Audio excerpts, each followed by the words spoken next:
Hello hi नमस्कार people in Odia take video channel आपको स्वागत कर फ्रेंड्स आउ एक नवा वीडियो रे। तो फ्रेंड्स आज मुझे आसी आपण तो जानते BSKY कौन। तो BSKY हूँ विजु स्वास्थ्य कल्याण योजना जहाँकि पूर्वर आपण मैंने कार्ड पाई सारी ओडिशा सरकार द्वारा आपण को जो माने रेशन कार्ड होल्डर से दि जाइथिला। तो सही कार्ड मध्य आपण मैंने सुविधा सुजोग पाई सारी। तो से विषय पुणी थे जो मानकर BSKY कार्ड नहीं से पुणी थे ओडिशा सरकार लॉन्च करिछि ताहा वर्तमान आपण माने चाहिए आवेदन करें। तो केबेटू आरंभ हम ताहा आपन को यही वीडियो माध्यम कहि एवं केमिति अप्लाई करेंगे एवं कौन कौन सब डॉक्यूमेंट दरकार ताहा आपन को समस्त प्रकार कहि। तो फ्रेंड्स वीडियो को जमारू स्किप करंतु नहीं। जदि आपण माने स्किप कर जाउछन तो आपण माने ए विषय कोनोसी जानि पारिबे नहीं। तो फ्रेंड्स विजु स्वास्थ्य कल्याण योजना जहाँकि आपण मैंने पूर्वर पाई किंतु वर्तमान एबे जहाँकि ओडिशा सरकार लॉन्च करिछि BSKY नवीन कार्ड जार भी से स्वास्थ्य विजु स्वास्थ्य कल्याण योजनार एक कार्ड ठीक से भाई। तो सही कार्ड रे आपण मैंने जो सुविधा पाउथिले एवं सही नवीन कार्ड रे मध्य आपण मैंने सही सुविधा पाइबे बोली आशा करा जाउछि। तो जहाँकि ओडिशा सरकार जणाइछन्ति जदि आपण मैंने चाहूचन्ति तो आपण मैंने अप्लाई करि पारिबे। तो ता पूर्व मु आपण मानकु कहि रखिबी तो एई कार्ड को को माने आवेदन करि पारिबे एवं को माने आवेदन करि पारिबे नाही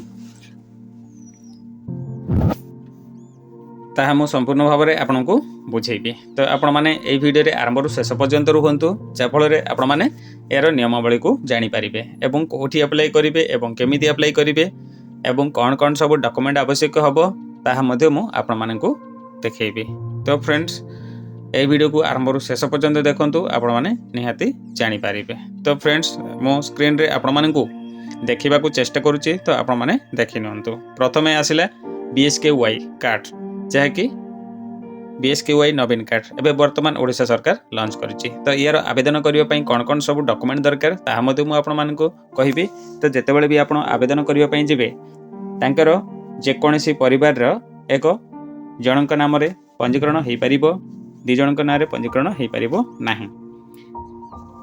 जदि भी यह परिवार समस्त सदस्य मानक पई जदि आपण माने आवेदन करबा पई चाहुचंती ताहेले आवेदन करि पारिबे नाही। जे कोनोसी परिवार मुख्यक नाम रे ही पंजीकरण हो पारिबो। तो फ्रेंड्स से लेखुची देखंतु एवं एही कार्ड केवल गोटिए परिवार पई एवं गोटिए कार्ड ही हो पारिबो। तो सही कार्ड रे समस्तक पई सुविधा कोन रहिछि मु आगु आपण मानकु देखैबी। तो फ्रेंड्स जदि आपण माने चाहुचंती तो याको अप्लाई करियो पई ताहेले तांको जे अप्लाई करिवो तांको 18 वर्ष रु ऊर्ध्व हेइथिबा निहाती आवश्यक। जदि तांकर 18 वर्ष हेइनी ताहेले से आवेदन करि पारिबे नाही बा फैमिली हेड हेइ पारिबे नाही।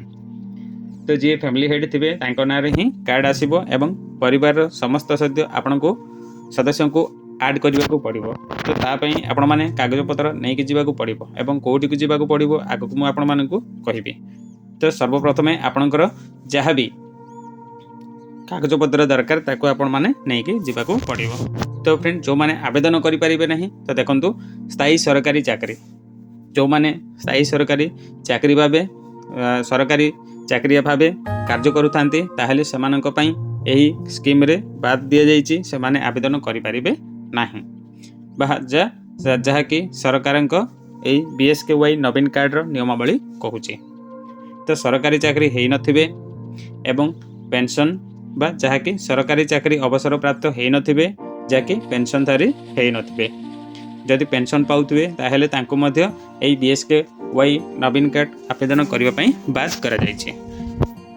तत् सहित जो मानकर आयकर बा 2022-23 मसीह आयकर देय हेइ नथिबे बा इनकम टैक्स डिपार्टमेंट थ्रू तांकर इनकम टैक्स बांधि नथिबे जदि इनकम टैक्स बांधुचंती ताहेले सेमाने मध्य एथिरे बाद पड़िबे तांको पई एहा कोनोसी सुविधा नाही जहाँ कि BSKY नवीन कार्ड रो गाइडलाइन कहूची। जो माने सब आवेदन करि परिबे जो माने कि रेशन कार्ड बा BSKY कार्ड बा रेशन कार्ड तांकर पूर्वरु नाही बा जोटा कि दिया जाइथिला विजु स्वास्थ्य कल्याण योजना जहाँकि पूर्वर रेशन कार्ड जो मानकर अच्छी से दि जाता जदि से जदि रेशन कार्ड थाए ताहले से आवेदन करें ना। ବର୍ତ୍ତମାନ ଯେଉଁମାନେ ଆବେଦନ କରିପାରିବେ ସେମାନେ ଗ୍ରାମାଞ୍ଚଳରେ ରହୁଥିବା ବସବାସ କରୁଥିବା ଆବଶ୍ୟକ ଏବଂ ସେମାନଙ୍କର ରେସନ୍ କାର୍ଡ଼ ନଥିବା ଆବଶ୍ୟକ। ଯଦି ରେସନ୍ କାର୍ଡ଼ ଅଛି ତାହେଲେ ତାଙ୍କର ପୂର୍ବରୁ ଯେ ରେସନ୍ କାର୍ଡ଼ ଅନୁସାରେ BSKY କାର୍ଡ଼ ଯେଉଁ ଦିଆଯାଉଥିଲା ସେହି କାର୍ଡ଼ଟି ତାଙ୍କ ପାଖରେ ଥିବ, ସେମାନେ ଆବେଦନ କରିବା ଆବଶ୍ୟକ ନୁହଁ। ସେହି କାର୍ଡ଼ ମାଧ୍ୟମରେ ତାଙ୍କର ଯାହାକି ସୁବିଧା ସୁଯୋଗ ସେମାନେ ପାଇପାରିବେ।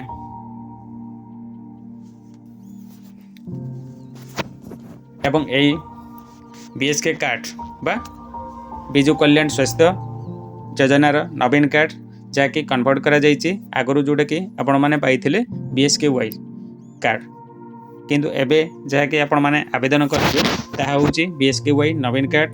ଏବଂ ଏହି କାର୍ଡ଼ ଆବେଦନ କରିବା ପାଇଁ ହେଲେ ଆପଣଙ୍କୁ ଗ୍ରାମାଞ୍ଚଳରେ ବସବାସ କରୁଥିବା ଆବଶ୍ୟକ। ଯେଉଁମାନେ ଗ୍ରାମାଞ୍ଚଳରେ ବସବାସ କରୁଛନ୍ତି ତାଙ୍କ ପାଇଁ ଏହି କାର୍ଡ଼ଟି ଲଞ୍ଚ କରାଯାଇଛି, ଯାହାକି ବିଜୁ ସ୍ୱାସ୍ଥ୍ୟ କାର୍ଡ଼ ଯେମିତି ଆପଣମାନେ ପାଇଥିଲେ ବା ସେହି କାର୍ଡ଼ରେ ଯାହା ସୁବିଧା ଅଛି ଏହି କାର୍ଡ଼ରେ ମଧ୍ୟ ସେମ୍ ସୁବିଧା ରହିଅଛି, ଯାହାକି ଆପଣମାନଙ୍କ ପାଇଁ ଯେତେବେଳେ ବି ଆପଣମାନେ ମେଡ଼ିକାଲ ବା ମେଡ଼ିକାଲ ସୁବିଧା ପାଉଥିଲେ ଏହା ମଧ୍ୟ ଆପଣମାନେ ମେଡ଼ିକାଲ ସୁବିଧା ଏଥିରେ ମଧ୍ୟ ଆପଣଙ୍କର ସେମ୍ ସୁବିଧା ରହିଅଛି। ତ ଏହି BSKY ନବୀନ କାର୍ଡ଼ ଯାହାକି ଆପଣମାନେ ଆପ୍ଲାଏ କରିବା ପାଇଁ ହେଲେ ଆପଣଙ୍କୁ ନିକଟସ୍ଥ ମସବା କେନ୍ଦ୍ରକୁ ଯାଇ ଆପଣମାନେ ଆବେଦନ କରିପାରିବେ। ତ ଫ୍ରେଣ୍ଡସ୍, ଯଦି ଆପଣମାନଙ୍କ ନିକଟସ୍ଥ ମସବା କେନ୍ଦ୍ର ନାହିଁ ତାହେଲେ ମଧ୍ୟ ଆପଣମାନେ ଏହି ୱେବସାଇଟ୍ଟି ଦେଇଛି, ତ ନିଜେ ମଧ୍ୟ ଆପଣମାନେ ଘରେ ବସି କରିପାରିବେ। ଯଦି ଆପଣ ଘରେ ବସି ଯଦି କରିପାରୁନାହାନ୍ତି ତାହେଲେ ଆପଣ ନିକଟସ୍ଥ ମସବା କେନ୍ଦ୍ରକୁ ଯିବେ, ବା ଯଦି ଆପଣଙ୍କ ଜିପିରେ ମସବା କେନ୍ଦ୍ର ନାହିଁ ତାହେଲେ ଆପଣମାନେ ଯେକୌଣସି କମ୍ପ୍ୟୁଟର ଦୋକାନକୁ ଯାଇ ମଧ୍ୟ ଆପଣମାନେ କରିପାରିବେ। ତ ଫ୍ରେଣ୍ଡସ୍, ଯଦି ଆପଣମାନଙ୍କର BSKY କାର୍ଡ଼ ବା ବିଜୁ ସ୍ୱାସ୍ଥ୍ୟ କଲ୍ୟାଣ କାର୍ଡ଼ ଅଛି ତାପରେ ମଧ୍ୟ ଆପଣମାନେ ଆବେଦନ କରୁଛନ୍ତି ତାହେଲେ ଆପଣଙ୍କର ଡକୁମେଣ୍ଟଟି ରିଜେକ୍ଟ ହେବାର ସମ୍ଭାବନା ଅଛି। ତ ଏଇ BSKY ନବୀନ କାର୍ଡ଼ର ସୁବିଧା ବା ଏହାକୁ ଆବେଦନ କରିବା ପାଇଁ କାଗଜପତ୍ର କ'ଣ କ'ଣ ଆବଶ୍ୟକ ହୋଇଥାଏ। ଯେଉଁ ହିତାଧିକାରୀ ଆବେଦନ କରିବା ପାଇଁ ଚାହିଁବେ ତାଙ୍କର ଆଧାର କାର୍ଡ଼ରେ ମୋବାଇଲ ନମ୍ବର ଆଡ଼୍ ହୋଇଥିବା ନିହାତି ଆବଶ୍ୟକ। ଯଦି ଆପଣଙ୍କର ମୋବାଇଲଟି ବା ମୋବାଇଲ ଯେଉଁ ସିମ୍ ଆପଣ ଦେବେ ସେହି ସିମ୍ଟି କାର୍ଯ୍ୟରତ ହୋଇଥିବା ଦରକାର। ଯଦି ଫୋନ୍ କଲ୍ ମଧ୍ୟ ଯିବା ଦରକାର, OTP ଆସିବା ଦରକାର, ବା ମୋବାଇଲରେ ମଧ୍ୟ ତା'ର ଭ୍ୟାଲିଡ଼ିଟି ରହିଥିବା ଆବଶ୍ୟକ। ଏବଂ ଯେଉଁ ଆପ୍ଲାଏ କରିବେ କଷ୍ଟମର ତାଙ୍କର ଭୋଟର ID ମଧ୍ୟ ରହିଥିବା ଆବଶ୍ୟକ। ଏବଂ ତାଙ୍କର ଏକ ପାସପୋର୍ଟ ବା ରିସେଣ୍ଟଲି ପାସପୋର୍ଟ ନେଇକି ଯିବାକୁ ପଡ଼ିବ, ଯାହାକି ଅପଲୋଡ଼ ହୋଇଥାଏ। ଠିକ୍ ଅଛି। ତ ଏହି ସୁବିଧା এই BSKY ନବୀନ କାର୍ଡ଼ର ସୁବିଧା କ'ଣ କ'ଣ ରହିଛି, ତ ଆପଣମାନେ ଯାହାକି BSKY ବା ବିଜୁ ସ୍ୱାସ୍ଥ୍ୟ କଲ୍ୟାଣ ଯୋଜନା କାର୍ଡ଼ରେ ଯେଉଁ ସମସ୍ତ ସୁବିଧା ଆପଣମାନେ ପାଇପାରୁଥିଲେ ସେ ସମସ୍ତ ସୁବିଧା ଆପଣମାନେ ପାଇପାରିବେ। ଯାହାକି ଆପଣ ଯଦି କୌଣସି ଅସୁବିଧାରେ ବା ରୋଗରେ ପୀଡ଼ିତ ହୁଅନ୍ତି ତାହେଲେ ଆପଣ ମେଡ଼ିକାଲ ଆଡ଼ମିଟ୍ ହୁଅନ୍ତି ତାହେଲେ ଆପଣମାନଙ୍କ ପାଇଁ ଯାହା ବିଜୁ ସ୍ୱାସ୍ଥ୍ୟ କଲ୍ୟାଣ ଯୋଜନା ଥ୍ରୋରୁ ଆପଣଙ୍କୁ ସୁବିଧା ସୁଯୋଗ ମିଳୁଥିଲା ଏହି କାର୍ଡ଼ରେ ମଧ୍ୟ ଆପଣମାନେ ସୁବିଧା ସୁଯୋଗ ପାଇପାରିବେ। ତ ଆପଣମାନେ ଦେଖିପାରୁଥିବେ ଗୋଟିଏ ପରିବାରକୁ 5 ଲକ୍ଷ ଓ ମହିଳାମାନଙ୍କ ପାଇଁ 10 ଲକ୍ଷ ପର୍ଯ୍ୟନ୍ତ ଆର୍ଥିକ ସହାୟତା ବା ମେଡ଼ିକାଲ ଚିକିତ୍ସିତ ପାଇଁ ଆର୍ଥିକ ସହାୟତା ମିଳିବ। ତ ଆଶା କରୁଛି ଫ୍ରେଣ୍ଡସ୍ ଆପଣମାନେ ନିହାତି ଏହି କାର୍ଡ଼କୁ ଆବେଦନ କରନ୍ତୁ। ଶେଷ ତାରିଖ ସୁଦ୍ଧା ଆପଣମାନେ ଆବେଦନ କରିନିଅନ୍ତୁ। ଯଦି ଆପଣମାନେ ଆବେଦନ କରୁନାହାନ୍ତି ତ ଆପଣମାନେ ଏହି ସୁବିଧାରୁ ବଞ୍ଚିତ ହୋଇ ରହିବେ। ତ ନିହାତି ମୁଁ ଆଶା କରୁଛି ଆପଣମାନେ ନିକଟସ୍ଥ ମସବା କେନ୍ଦ୍ରକୁ ଯାଇ ଆପଣମାନେ ଆବେଦନ କରିନିଅନ୍ତୁ।